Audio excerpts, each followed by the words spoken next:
Y mañana que se encuentra para que una alianza para los cursos que yo no jacane Cipriano Lodi. El día de hoy les traigo un nuevo video para ustedes sobre traductor en quechua a español, donde nosotros te vamos a enseñar cómo puedes utilizar correctamente, también otras funciones como puedes realizar correctamente sin ningún problema. Pues quédate, ya volvemos,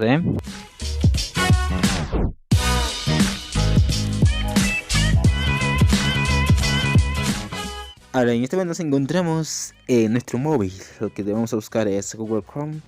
Ya tenemos ya aquí en la pantalla. Vamos a escribir en ello que ya tengo ya. Traductor quechua.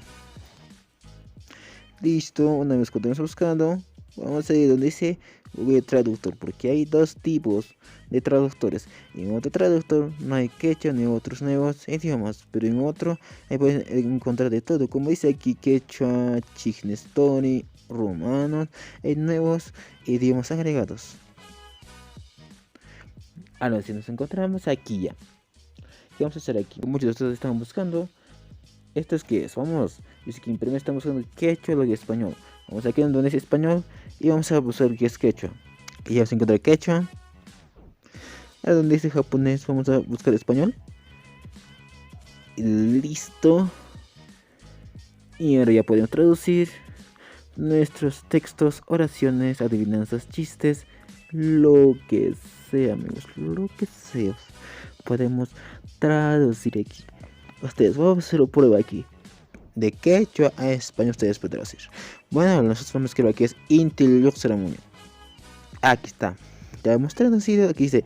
Hemos traducido ahora Inti Yoxaramuño. En español diría el sol ya está afuera. Claro que sí. Y otro texto más vamos a escribir. Mana rikunichu chayaqtata, ya. Mana rikunichu chayaqtata. En español se puede decir no veo la ciudad. Claro que sí, está perfecto. Así de ustedes pueden hacer de esa manera. Ustedes pueden traducir sus textos, lo que sea. Muchísimas gracias por ver este video. Si eres nuevo, suscríbete y activa la campanita de notificaciones. De esa manera no vas a perder ningún video mío. Yo soy Cipriano Lodi, te puedo conectar en la banca, opinión, para como subir con la página.